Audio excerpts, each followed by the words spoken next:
Assalamualaikum warahmatullahi wabarakatuh. Jadi di video kali ini mau jelasin sedikit tentang dinar dan dirham. Kalian pasti udah nggak asing lagi sama namanya dinar dan dirham, karena itu juga ada dalam lagu. Ya, kalau di pesantren aku sering dengar sih lagu tentang dinar dan dirham. Oke, sedikit aku jelasin ya. Nah, yang pertama kita masuk dalam sejarah. Di sini ada sejarah dari dinar. Nah, pada masa sebelum datangnya Islam, uang dinar digunakan dalam transaksi perdagangan.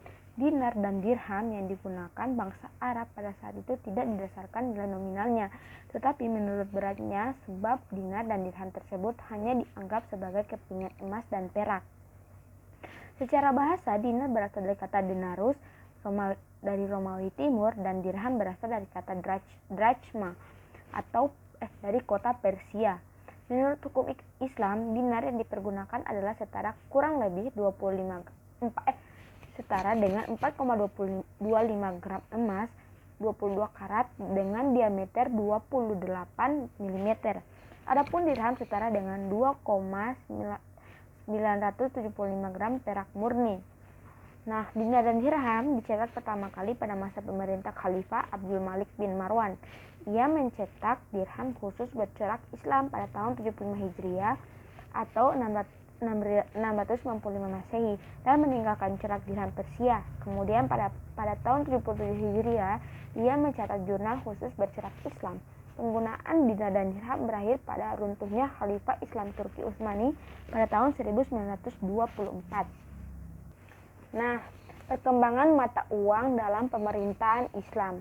Berdasarkan perkembangan sejarah ini, terdapat 3 mata uang yang pernah dipergunakan dalam pemerintahan Islam, yaitu dinar dengan bahan dasar emas, dinar dengan bahan dasar perak dan fulus dengan bahan dasar tembaga. Penggunaan dinar dan dirham telah menciptakan stabilitas dalam perekonomian di pemerintahan Islam pada masa itu, meskipun mengalami kesulitan apabila harus menggunakannya untuk transaksi yang kecil. Kemudian yang ketiga yaitu standar emas. Secara garis besar ada 2 fase perkembangan penggunaan uang sebagai dasar sistem moneter di dunia, yaitu masa standar emas atau gold standard dan masa uang fiat atau fiat money. Standar emas merupakan masa yang sistem moneter dunia ditopang oleh penggunaan emas koin, batangan, dan uang yang ditopang dengan masa standar emas terdiri atas 3 masa, yaitu masa standar emas klasik sekitar tahun 1770 sampai 1914, masa standar emas 1925 sampai 1930, dan masa sistem perekonomian dilakukan dari tahun 1946 hingga 1971. Nah, kita masuk dalam perkembangan dinar. Pemakaian dinar saat ini sudah semakin luas dan diterima di berbagai belahan dunia.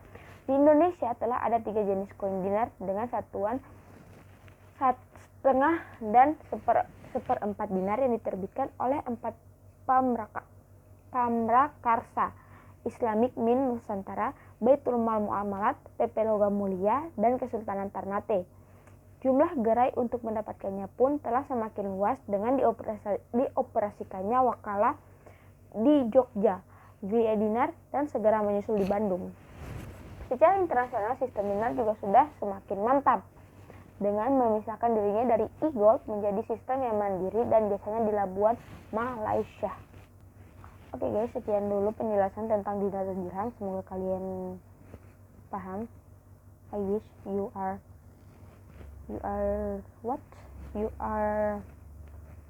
understand, and see you next time. Bye bye.